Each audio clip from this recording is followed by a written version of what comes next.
Hello and welcome to Cuppa with Cake Boi. With me, Cake Boi. I'm a disco dancing, Oscar Wilde reading, Streisand taking holding friend of Dorothy's, but enough about me. I'm here to chat with some fabulous people over a nice hot cuppa to talk about how they've been finding lockdown and what content they've been creating. This week's episode, I'm joined by SB. Clown, foodie and film editor, SB lives in Manchester and is part of several queer charities and organisations including Queer Family Tea and Trans Mutual Aid. Today we chat about how they managed events, performed online, as well as the Vengaboys. Hello. Hello. I don't know if I'm on video yet. Why is it not Nearly. coming? I think I can hear you. I can't see you.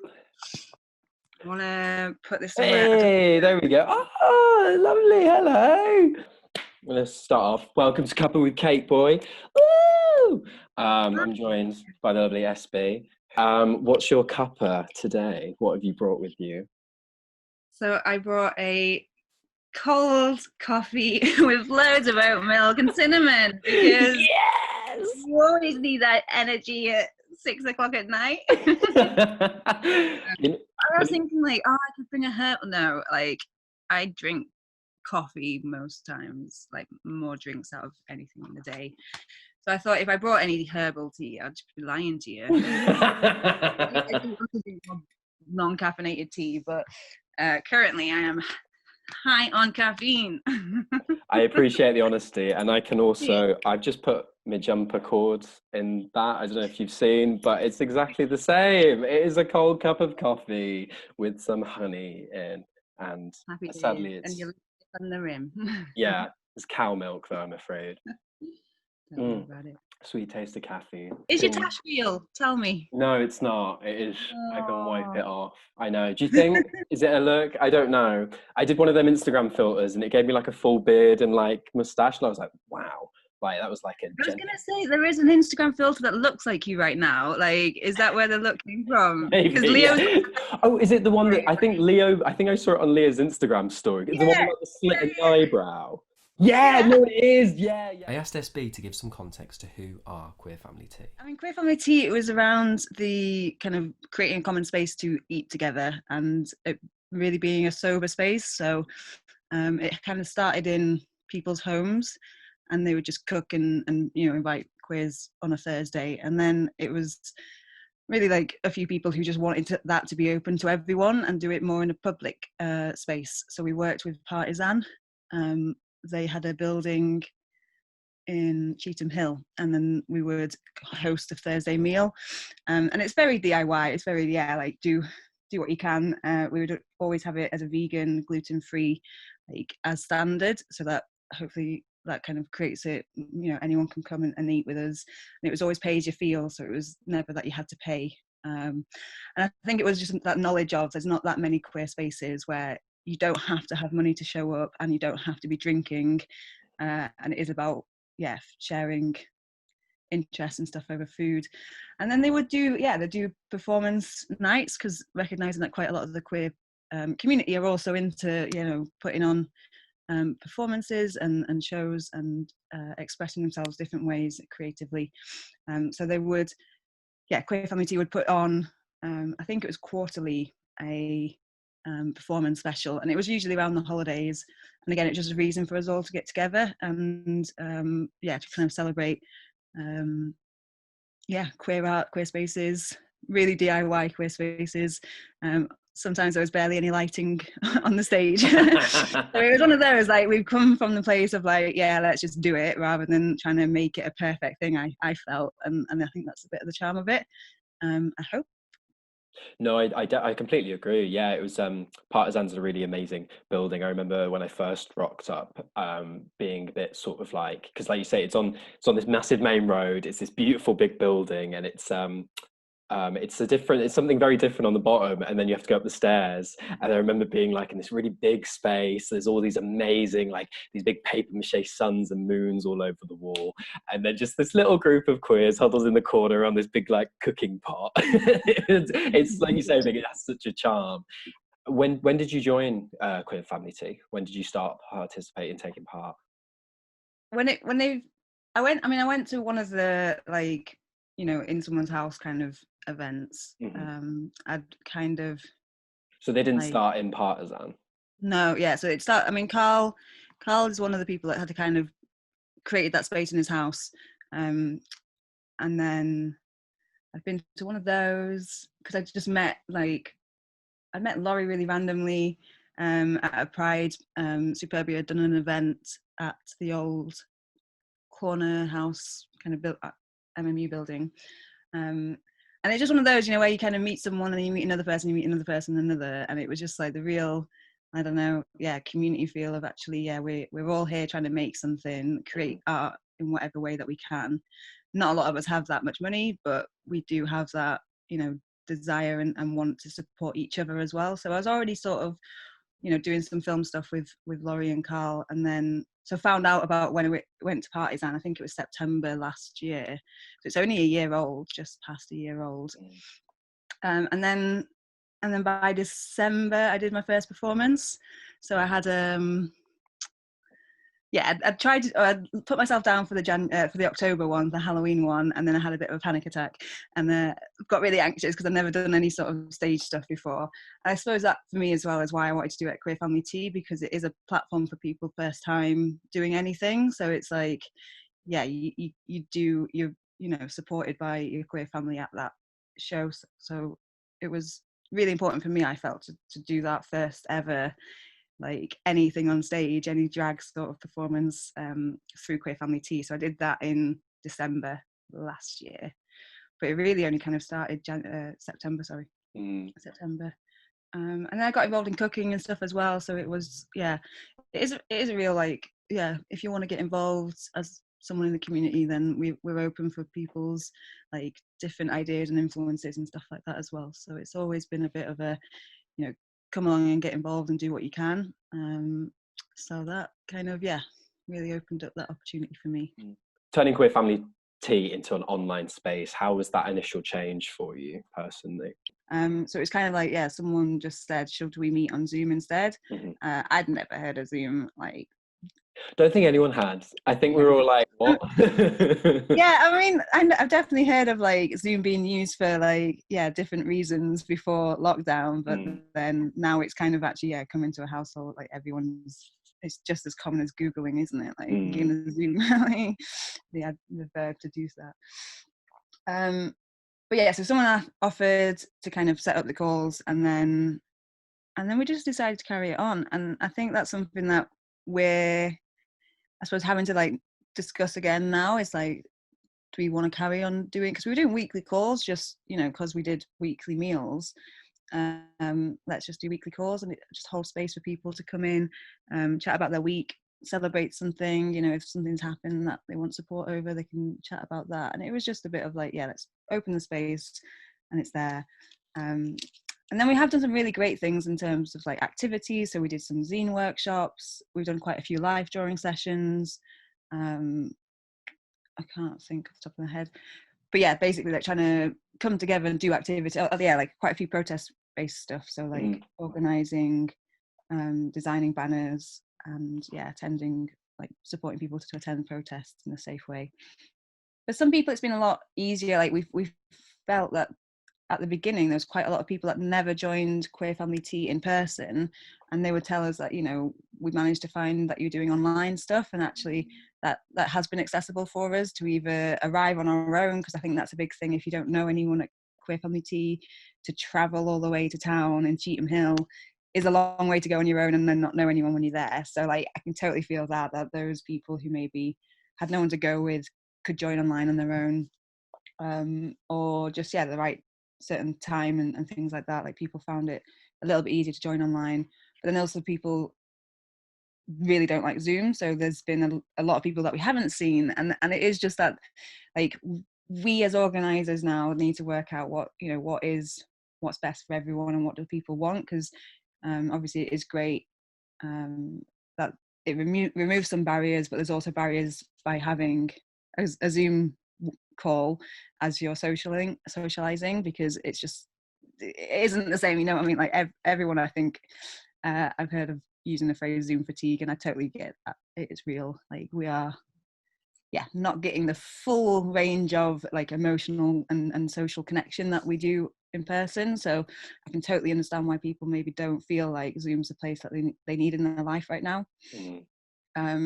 So yeah, it's just trying to find out where's our time best spent and how do we support our queer community to stay connected. And that, to me, again, it goes back into why like these spaces I think are really important, because it is about sharing your skills and sharing like what is it that you can do to support someone else creating like their digital content. So we have done 2 online shows as Queer Family Tea, which have been they've been through Zoom. I know there's like loads of different options in terms of like how you present the show, and I've been involved in performing as an artist in some of those YouTube versions, so with Queer Clown Cabaret.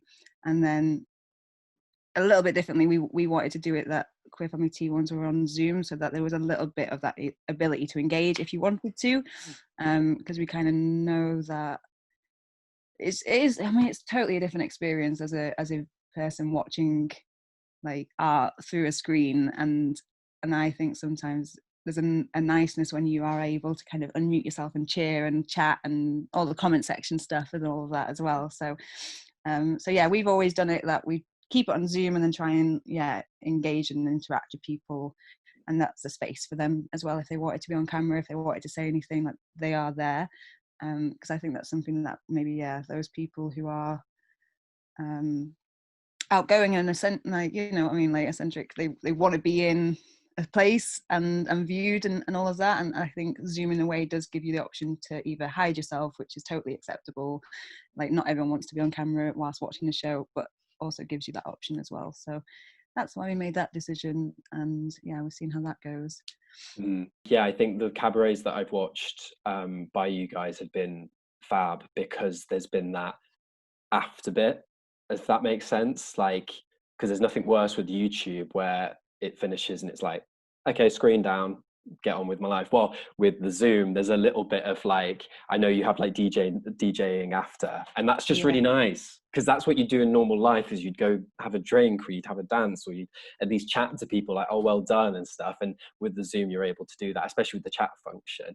So I think and then I don't know whether to jump into another, there is another project that has kind of come about through those Trans Mutual Aid and Queer Family Tea. Go for it. So there's now a queer food project that started, and it's not necessarily through an online space, but it's through digital communication. So we kind of launched an Instagram page, promoted that we were asking people who maybe wanted to cook or wanted to deliver to give us some details about, you know, what could you cook and whereabouts can you deliver to in Manchester. Or it's kind of greater Manchester, really. It was quite wide in terms of the reach. And then like found people who were in need of food on a weekly basis, like one night a week could receive some food. So we made like little small WhatsApp groups for each team that would have a number of cooks, a number of delivery people for the one person that was receiving food. And that was all done sort of like distance and virtually, and I think that's been something that's been really nice. Like as organisers, we met through Trans Mutual Aid, which, as I said, I met them through Queer Family Tea. So it's like all of these things keep happening, and it is beautiful, because I just love really it. Lovely. And that's it, like to me. So like for my way of thinking of things is that ideas don't just come, like ideas aren't from within, they're from without, and an idea will come to as many people, and you then, it's whether you do something with it. And I think sometimes I keep seeming to find the people who have the same ideas as me, and that's like really beautiful, especially in a situation where you maybe can only collaborate through the internet at the moment. Like it is still possible, and people are still there and still wanting these things to happen. So I happened to meet in the lockdown 3 other people that really wanted to do a food project, and we just went out and did it. So like we did that in November, December. Am I right in saying that you're a founding member of Trans Mutual Aid? Is that correct? Oh, I don't know. I wouldn't say founding. And I would say Trans Mutual Aid is a grassroots queer-led or trans-led organisation that started this year. Trans non-binary people to basically support in whatever way. We basically have a platform where people can join and either request support or share what support they can offer, and we're also trying to raise money at the moment to be able to release that in the spring as a mutual aid fund, and any trans person can apply for funding for whatever it is that they need, and it's quite open, and we're just starting out, I suppose. So it is, if you identify as trans and non-binary, get involved. It's all done online. There is loads to join in with. Amazing. And I'm gonna put the link here or the Instagram and Facebook, and a website, and then a PayPal to donate, and a GoFundMe, I think. Yeah, the fundraiser is going to be up until spring, and then we want to donate that money out, so it's kind of an open, people can apply whatever it is that they need at that time. There's not really a cap on how much money we can give out, apart from how much money we have in total. So that's going to be in the springtime, so we'll be definitely promoting more again. Taking stuff that we've learned over the past year though into real life spaces, let's say we can perform in person again, what things have you learned that you think is important to take from this last year into those new real life in-person spaces? I guess, like, I don't know, for me, I was already, I suppose, in that because I did film stuff before. Like I was supporting, again, it was around like the housing, Greater Manchester Housing Action. I worked with them on making their events live. So I just totally think that everything should be, whether it's in person or not, like it should be virtual as well. Yeah, I think, recording them, I think, is a really good point. And do you reckon recording them live, would you have it that it's just sort of like a Facebook live stream, or would you set it up, do you reckon? I mean, I know it's a big question that you might not have thought, but like, would it be like a Zoom sort of thing again, where there'd be someone hosting at least to kind of chat with online audiences? Yeah, like even not just the performances, like when Queer Family Tea went online, we were talking about it really early on, being like, even when we eat in person, we want to bring a computer and have it that anyone can join and just sit and join the chat. So I think it definitely, it's been like on our radar now, that actually, because even like thinking about it, like we were talking about accessibility even in Partisan, because it was not accessible. There was no lift to get onto the floor that we had as our space. So we were always aware that we had loads of work to put in that sense. And I suppose, by everything being locked down, we had to kind of really quickly shift it. But then actually that's been building up our confidence to do it when we get back in person as well, I think. So there'll be, no doubt there'll be a way for people to join online. And we just learnt loads around, like even, subtitling, and our next performance show, we're trying to get a BSL translator at the same time, so that it, is understandable to more people as well. So we're looking at how that like online content's going to be helping us in terms of creating a better experience for many people. I suppose that's one of the biggest things really, is just how we keep people able to watch the show really. I think that's been a big key thing, like you say, touched on accessibility, and how it'd be interesting to see these big venues, how they do it, because I think it's really you've kind of taken the lead here with how events should be run. So what's the thing you're most proud of from this year then that you've done?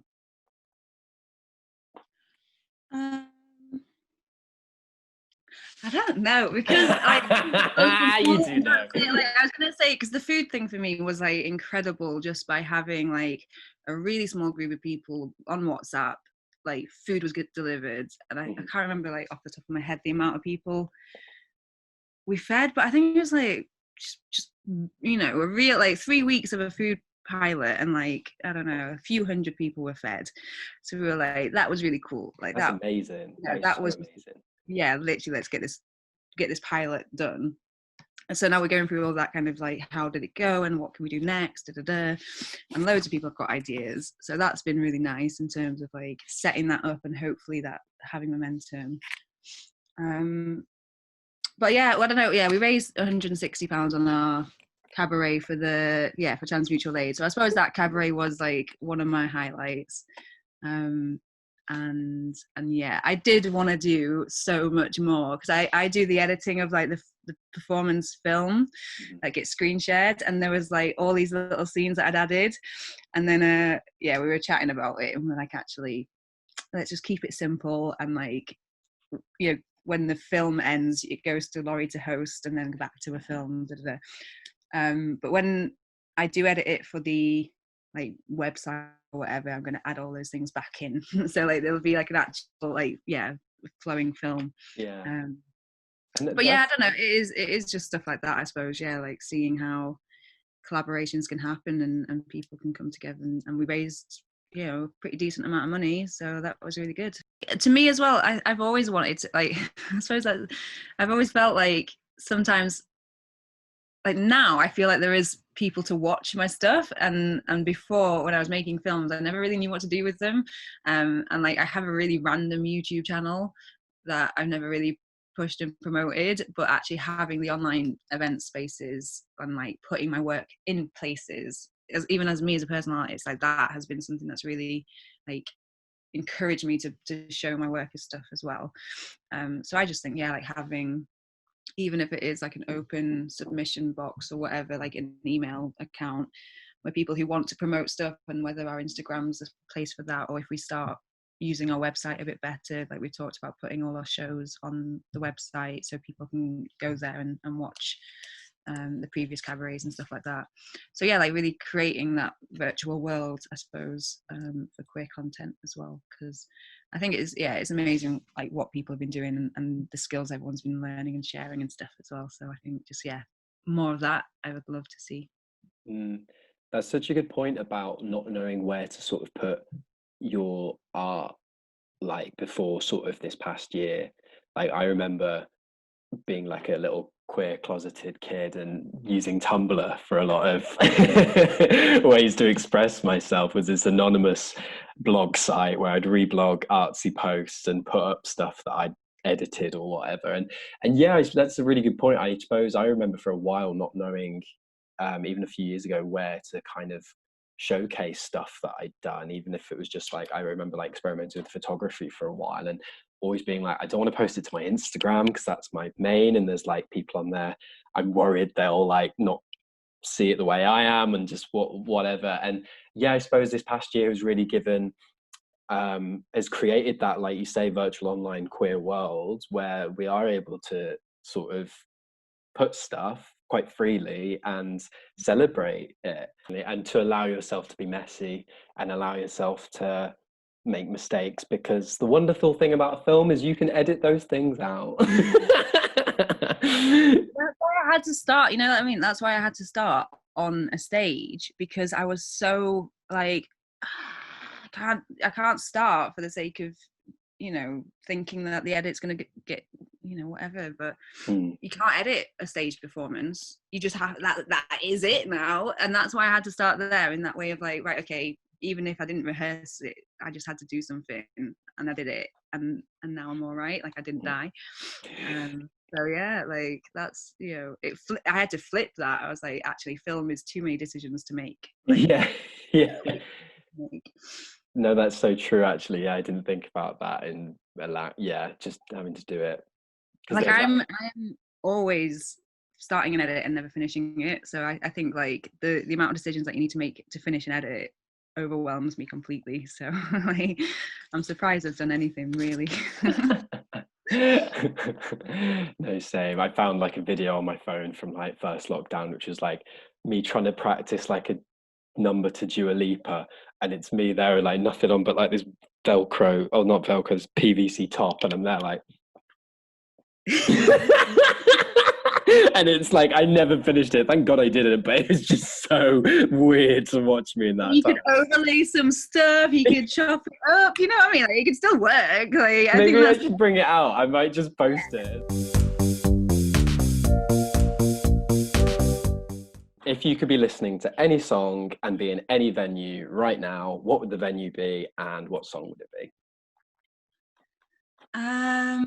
Can be anywhere. It can be a cafe, it could be a library. It doesn't have to be anywhere specific.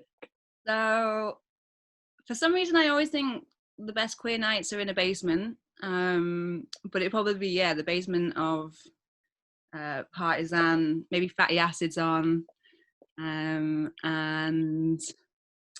you know, I don't know. I'm terrible with tracks off the top of my head. I don't know. Fatty Acid playing in basement of Partisan though sounds like the dream. The soundtrack to Fatty Acid. I don't know.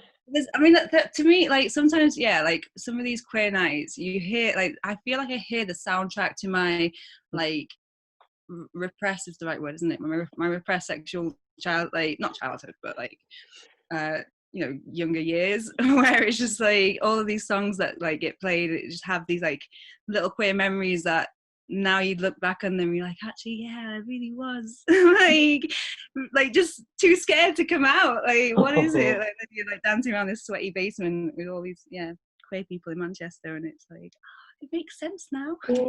Yeah, no, it does. It's those loads of songs like that, but I can't think of what they are right now. Like there were some great songs that I've heard that I'm just like, I feel like, all right, like Vengaboys, Boom Boom. Hear that one time on one of these nights. I'm like, oh my god, I have this like really vivid memory of this, like, me and this girl, like. That is weirdly, that is a very queer closeted song, isn't it? Like, definitely. I find myself singing that all the time as well, and then be like, makes sense. I know now. The first time I heard it, actually, I was like, yeah. I know Vengaboy. I know it. If they ever do, like, can we do a tribute? I don't know, like. I didn't know what queer or gay meant, but I knew Vengaboy, and I was like, that's how I identify now. Exactly, it's so true. Going to the LGBT Foundation, I highlight, I'm a Vengaboy. And then they were just like, come here, we're all Vengaboys here. Venga thems, they'll be the new one. That's what we need. Venga thems. Third episode done. I really enjoyed my chat with SB. It was so comforting to hear another creative who had found lockdown really difficult, but found so many amazing new creatives to create brand new charities and organisations to work with, all through just WhatsApp and Zoom. Having moved myself back in with my parents over the summer and into my old bedroom, suddenly without any form of queer community, I struggled.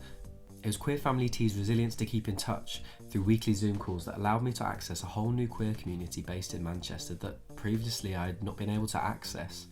This led to my first commission for their online cabaret in June, and honestly it was a joyous event and one of the highs of lockdown. I would urge any budding queer artists or locals to follow and take part. Their dedication to their community is so commendable. SB's journey reminds me of the chat I had with Eva in episode 1. SB perfectly exemplifies how through organisation and communication we can group together to make real change. The success of Transmutual Aid and the Queer Food Project goes to prove this. If you're a local trans person in Manchester, I would encourage you to reach out. And for those of you who are not, you can donate to the links in the bio below. This has been Cuppa with Cake Boi, and I'll see you next week for a brand new episode. Music by Joseph Conway, and this episode was funded by Superbia.